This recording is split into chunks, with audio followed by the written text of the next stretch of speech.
Oh, by the way, for this video being March 28th, I think we're on day 8, if I'm not mistaken.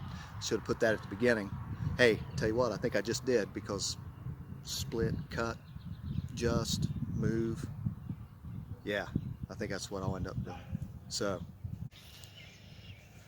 hey, I hope everybody's doing okay. Decided to do my video outside today because it's been such a gorgeous, nice day. I had a really good day. Got my yard mowed, got bushes trimmed up, other bushes trimmed up, did all that, and I worked up a spot for my garden, running the tiller, and just did some work outside and around.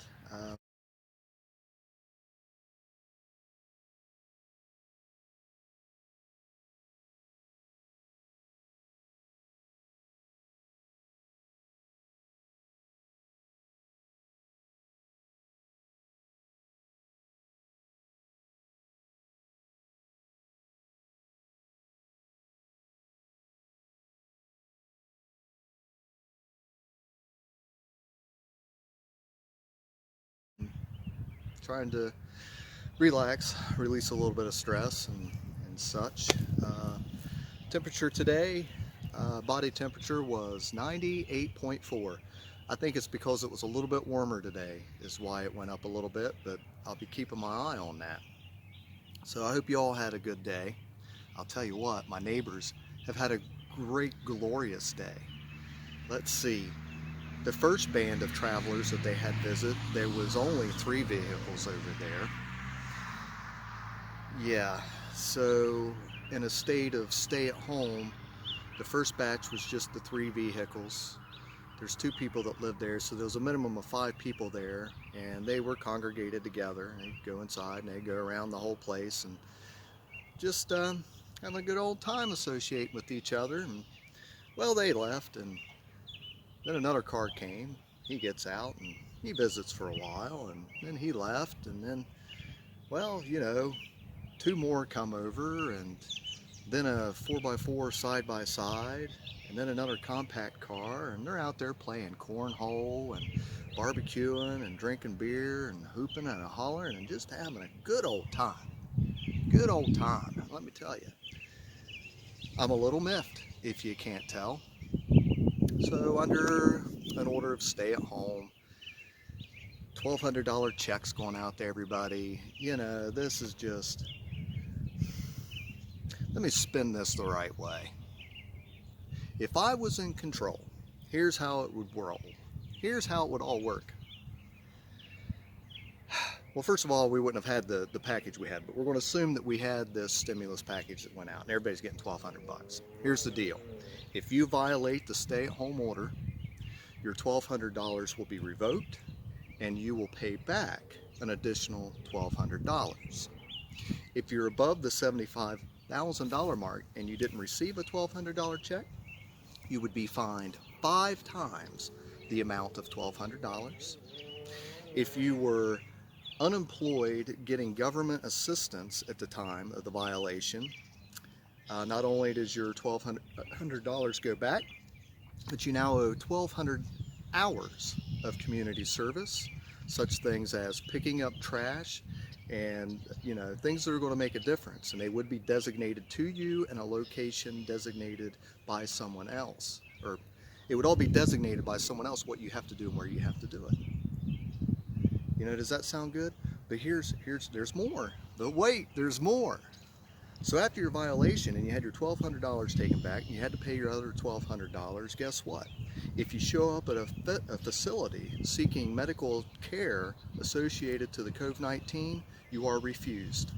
If we are at peak and there are no beds, we get to pick and choose who we get, because we're going to have to pick and choose who gets to live. There's going to be people making those kind of decisions if we end up in the same situation that Italy and China and that Spain's in right now and everybody else. So if you got violated, or you violated, you didn't get violated, but you violated the rule of no gathering, then yeah, your name goes on the list. Guess what? You don't get care. You get put back behind anybody else that's not on that list. You might think that's harsh, but let me Let me add on also that if you didn't pay back the $1,200 and the additional $1,200, that you would be then ordered to report every Saturday to be in a public area, such as a public park, put into stocks. Now I'm not talking the old wood ones. These would be nice and comfy. You'd get to sit in a chair and have a little comfy cushion put around you. But you would have to be in the public eye with a sign right next to you and what you did. And everybody would get to come see who you were and what you did. You might think that's harsh, but I'm telling you what, you got to do something to get people to think, to understand what's going on. But wait, there's more. The final kickoff is that after all this is said and done, there'll be a national memorial that was put up. They will have the name of every healthcare worker that died from this disease posted on there, and adjacent to it, the names of everybody that violated the stay-at-home order. Now, I'm not saying you have to stay in the house. You can come outside. There's 2 people that live there. They could have played cornhole all day long and drank and grilled and did all of that. But for crying out loud, 1, 2, 3, 4, 5, 6, 7, 8, at least 8 other people have come and gone and intermingled with them. And you know, when they left, they went and did the same thing. Come on, that's killing people. Do you want me to do the math for you? I mean, I could tell you about the R0 and about how many people, you know, each person that violates this order, how it reacts, and how many people will actually die in the end of that.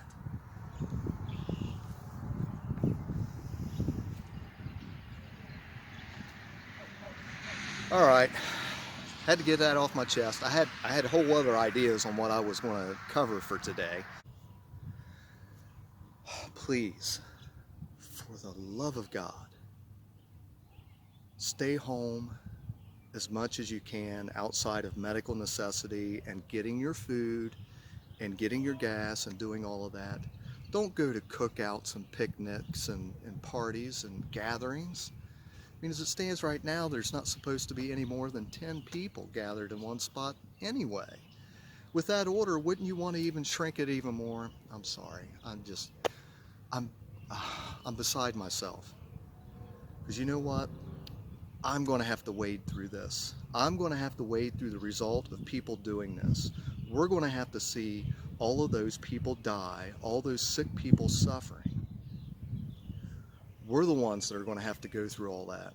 The depression, the anxiety, the post-traumatic syndrome, all of that. It's put on us. Now, people out there can say, well, you chose to do what you're doing. Yeah, I did. I did.